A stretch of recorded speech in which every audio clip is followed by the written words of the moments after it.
بسم الله الرحمن الرحيم الحمد لله رب العالمين وبه نستعين على أمور الدين والدين وصلى الله عليه وسلم waxaan rabaa dhowr qodob inaan ka hadlo qodobadaas oo quseeya booqashada boqor Cismaan oo Maxamuud Buurmudow waxaan rabaa qodobka koowaad hadalkii boqorka oo maalmahan dad kala duwan oo siyaabo kala duwan ay u qaadaa dhigeen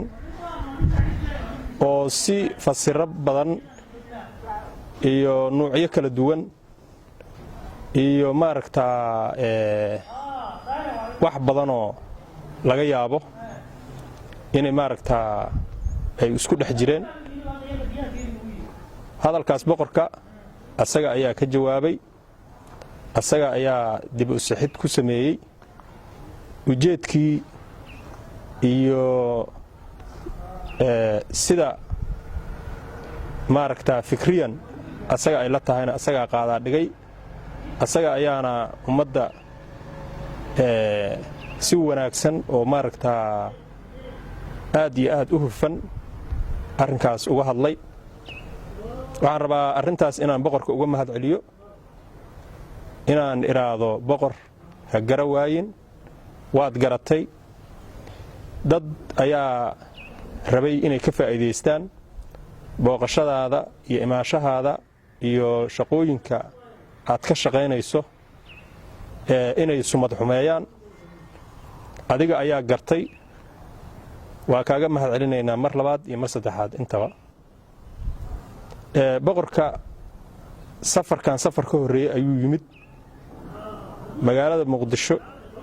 iyo soomaaliyaba culays aad u weyn oo ballaaran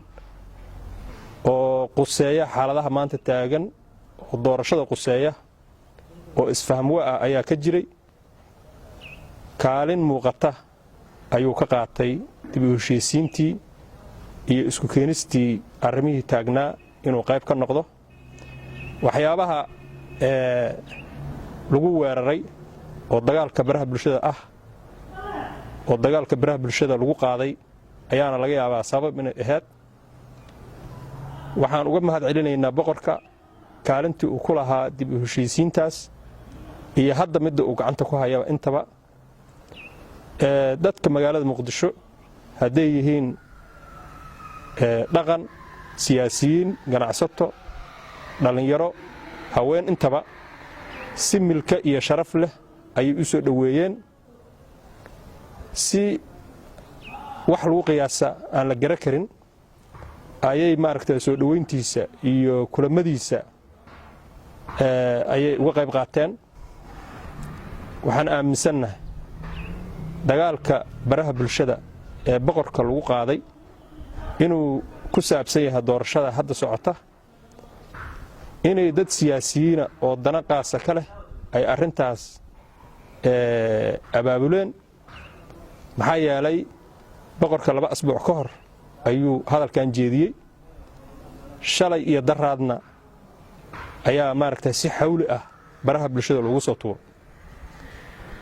arrinkaasu marka waa arrin siyaasadaysan arrimo la rabay dib u heshiisiintii uu ka soo shaqeeyey iyo midda hadda uu gacanta ku hayo oo uu ka shaqaynayo oo geeska ama Soomaaliya oo dhanba afacaya in lagu subcad xumeeyo asaga ayaana gartay kana hortagay annaguna waa ku dhiirigelinaynaa boqolkiiba boqolna waa uga mahad celinaynaa garashada uu gartay iyo ka hortagga arrintaas inay sii socon uu gartay waa uga mahad celinaynaa ka odayaal ahaan ka reer muqdisho ahaan dhammaanteen annagu boqorka waa soo dhoweynay boqorka waxaan u haynaa xushmad waxaan u haynaa karaamo